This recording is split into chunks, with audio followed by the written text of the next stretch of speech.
As we investigate the roots of today's financial crisis, we find that even business schools are not immune to being blamed. So are we turning out the right kinds of leaders at business schools like INSEAD?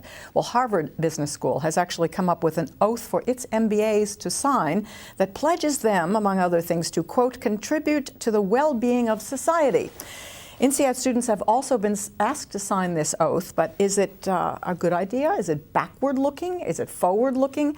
We have two INSEAD professors with us today who are going to give us their points of view.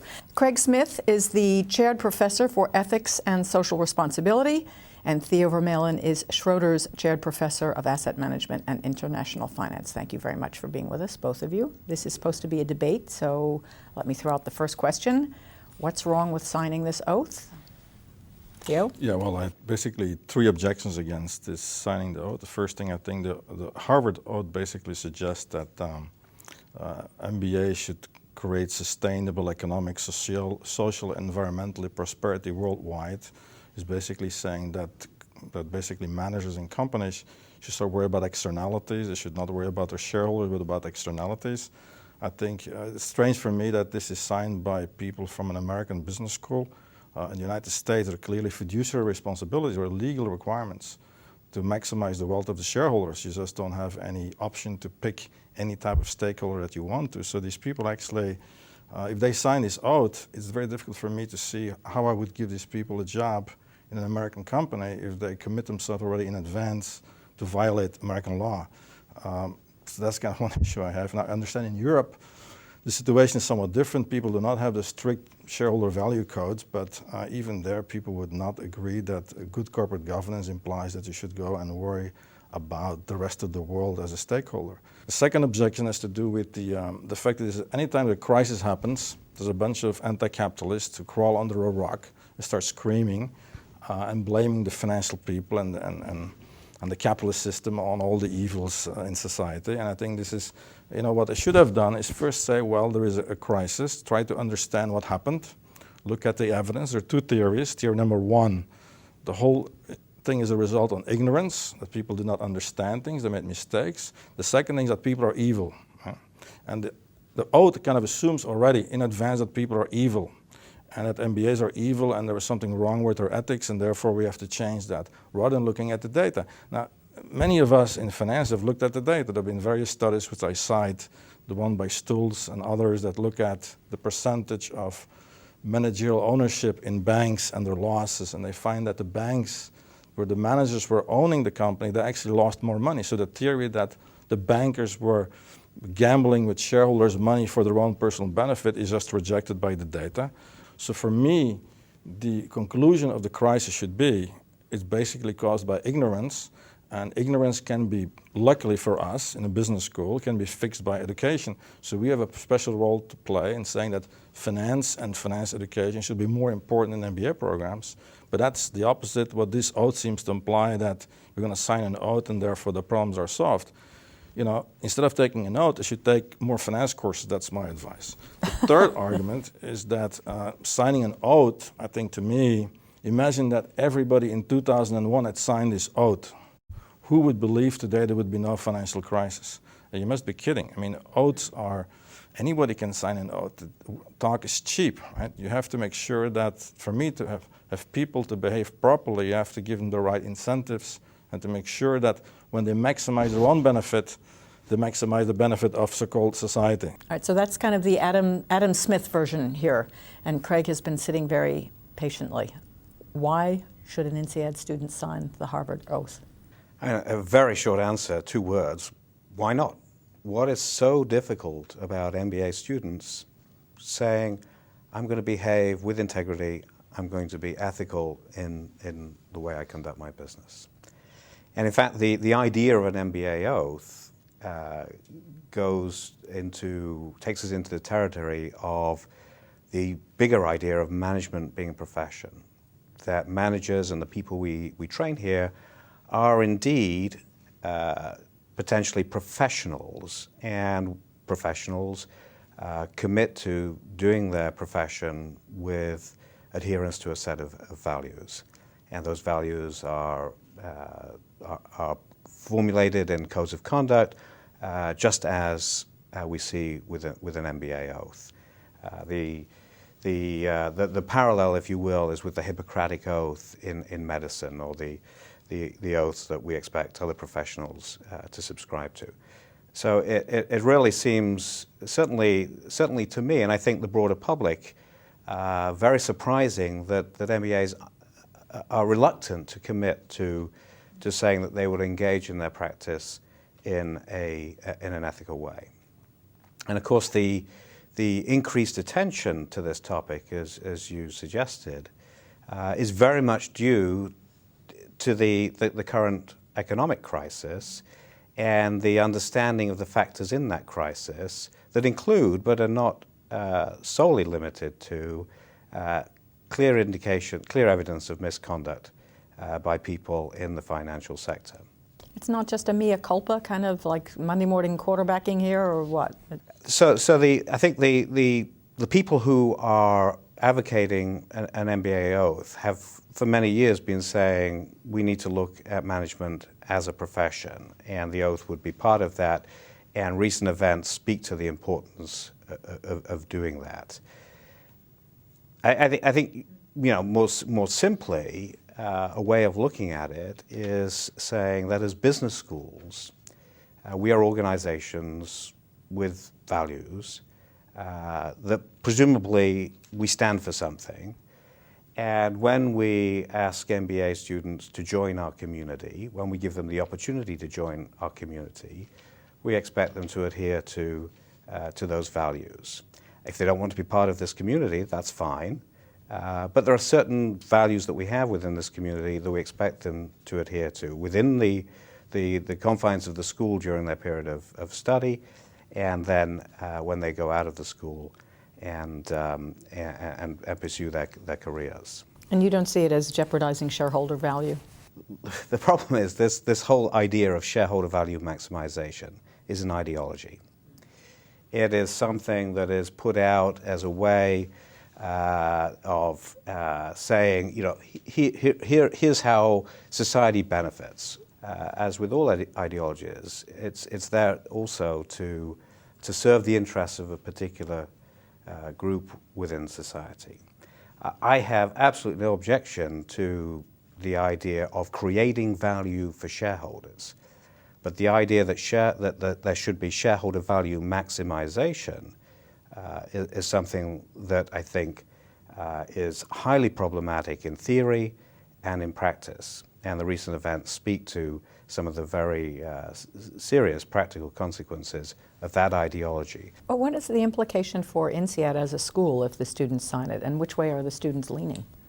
I think it's about the implication for INSEAD would be we have our students coming into this community, committing to adhere to a set of values, both within the community and when they go out. If we find that they don't act consistent with those values, we may well want to disassociate ourselves from those students. And I think that's quite a powerful idea in some respects, because it's not that necessarily we would pull their degrees, but it's, though that may well be an option we'd want to look at, it's the idea of saying to these people, you came into our community, you said you were going to adhere to our values, you haven't, we don't want you to be part of this community. And all the various networking and other benefits that come with being a part of this community. And that's seriously something that you would seriously consider doing. That sounds pretty profound. It doesn't have to be a big deal. And that's another point here. For a school to have an oath, it doesn't have to be a big deal. It should be developed in a way that everybody feels comfortable with it. A very basic example that I refer to in my paper is the Columbia Oath, which basically requires the students to commit not to lie, cheat, or steal. I don't think that's asking a lot of them, frankly. That's what your mother told you also, right? So I mean. Well, the Hippocratic Oath starts by saying, first, do no harm. I mean, that's kind of a good place to start. Theo, do you think that signing an oath like this would have changed anything? Obviously no, not. it is not. I mean, so we can sign oaths that we want to if you feel good about it, but that's not, the question is, would have prevented a crisis or the next financial crisis by signing such an oath? And the answer is just no. I think it's wrong to go. I don't know what Colombia is going to do when people sign this oath.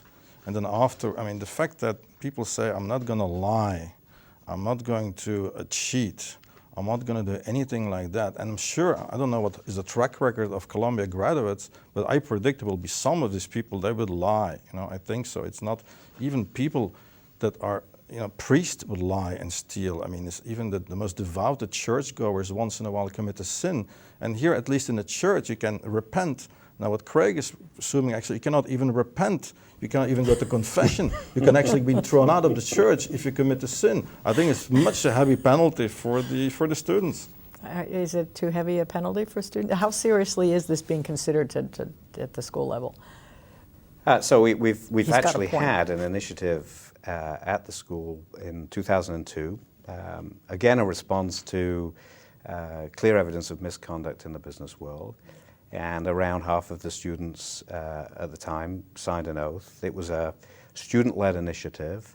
Another approach is that there is a school-based initiative that comes from the administration of the school, which potentially has a greater possibility of high levels of compliance and the use of sanctions. But I think we shouldn't get away, we shouldn't underestimate the potential of an oath to influence behavior. There's certainly research that would back that up. Research from sociology, the experience of other professions. There's a study I cite in the paper that looked at cheating behaviors and where people essentially were drawn attention to a moral code.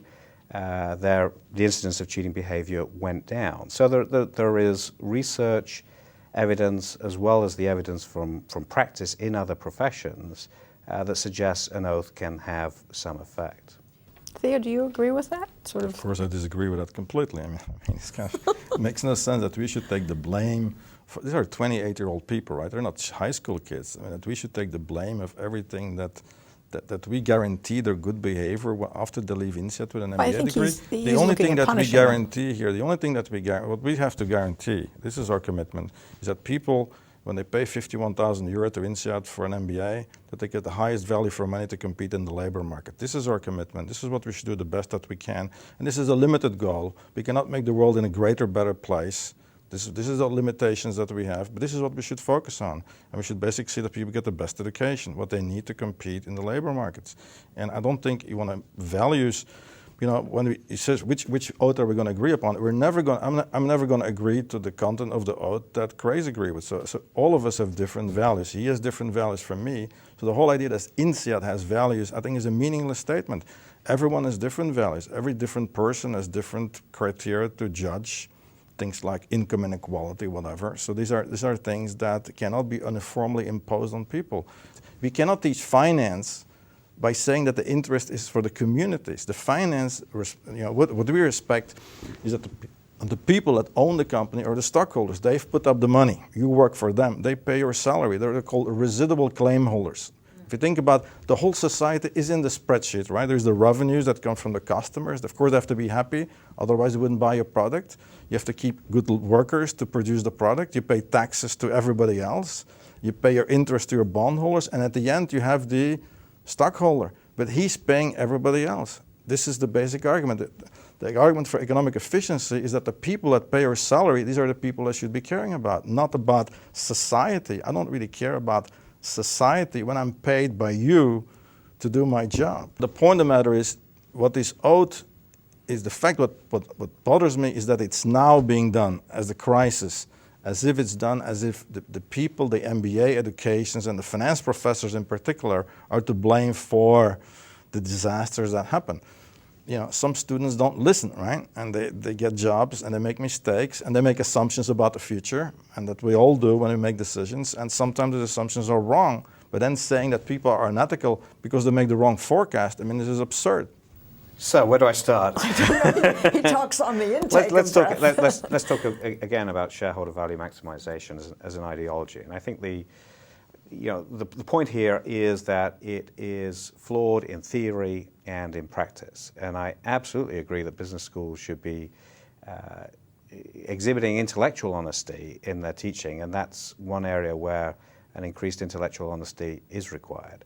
If you look at it from a theoretical perspective, essentially it's based on a neoclassical economic view of the world that is very dependent on a set of assumptions that we very rarely see in real world markets. And it may have been a model. Which assumption? It may have been a model that worked in Milton Friedman's United States and the Chicago Business School, but it's not a model that reflects the real world today of global business, the sort of world that our students from INSEAD go into. You've got to assume effective corporate governance. You've got to buy into the efficient markets hypothesis. You've got to assume effective government and effective regulation. In many of the markets in which companies operate today, government is weak or virtually non-existent. And then when you look at the practice of shareholder value maximization, you may well have the situation that Theo alluded to, that the message that the students take out of the classroom, not necessarily the message that he tried to impart, is one of shareholders first at all costs. Nobody else matters. It's shareholder primacy. Then when they get into business, they find that actually the incentive schemes that are there are actually rewarding them on that basis. And of course, what's the metric that's being used? A very flawed and somewhat readily manipulated metric of the share price. And no surprise, we see the sort of problems we've seen over the last decade, not just the recent economic crisis. And so when you look at this ideology and look at it critically, I think we need to pay far more attention to the theoretical assumptions on which it's grounded and to how it's put into practice, and particularly this idea of linking behavior to maximizing shareholder value around a share price metric. Do you think an oath like the one that's being proposed would be enough to prevent or at least a systemic meltdown again? No, and that's not what its advocates would say. They would say the oath is part of professionalizing management, getting back to the idea, which was actually the idea with the founding of business schools around 100 years ago, the idea that management could be a profession, and a profession that adheres to certain values. And that, I believe, would potentially reduce the amount of misconduct we've seen in business. Theo, can you sort of sum up your position, pretending I'm somebody pen-poised, sign or not to sign? Well, I would not sign, basically. I clearly would not sign if I was a student, basically. Convince but I think it's basically a commitment to go against the stockholders of the company who pay your salary, what I think is highly unethical. Secondly, it's basically a misleading confession for a sin that you didn't commit. I mean, there's nothing worse to confess to a sin that you didn't do, as if there's that MBAs in some way are responsible, or education is responsible for the current crisis. I mean, the business world is a world of uncertainty. You have to forecast cash flows, you have to estimate risk. Sometimes you make mistakes, but that's the nature of business. Anytime when things go bad, blaming the people that made decisions for being immoral, and when they're good, they're saints, it makes no sense, right? The nature of capitalism is that once in a while you're going to have failures. People here made mistakes. What we're trying to do is to learn, to improve risk management systems, to better understand correlation risk between various assets, to try to think of innovative systems to make sure that bailouts don't happen in the future. So the whole world of finance is thinking about how can we make the system better. But signing an oath, I think, is completely irrelevant in this whole debate. And finally, also, I think, is because it's not a commitment, it's not a credible commitment. Anybody can sign an oath. The fact that we're not a profession, we are a profession, of course. Why would we not be a profession? There are 100,000 malpractice lawsuits in the United States last year. 20,000 lead to fines being paid by doctors. All these people have signed the oath. The fact that you sign an oath doesn't make you suddenly a saint. So I think it also gives a misleading, a certain kind of feeling that I don't have to worry anymore, right? I'm looking at the company, the guy has signed the oath, oh, and I can sleep safely because I signed the oath. He's going to do the right thing. I mean, this is ridiculous. You have to go and make sure, monitor this guy, that he does the right things, that he's incentivized in the right way, and that's the role of the board of directors and the stockholders. And an oath gives the feeling that in some way it sort of gives them a false security. This is something that's not going to be cured by an oath. It's going to be cured by learning more finance. Good point for a finance person here. Yes, Craig. Well, actually, if they were to learn more about the theoretical assumptions of this view of the world of shareholder value maximization, I would certainly agree with that. I'd also agree with the idea that there are multiple causes of the crisis, that mistakes were made, and mistakes are going to be made in the future. And indeed, the idea that an oath can only be a small contribution to a broader initiative to make management more of a profession, to make students more likely to adhere to a set of values, a set of values of the community that they're part of. If we think about the misconduct that did take place, and more generally the public perception, there is a sense, I think, in the public that banking is essentially a glorified get-rich-quick scheme.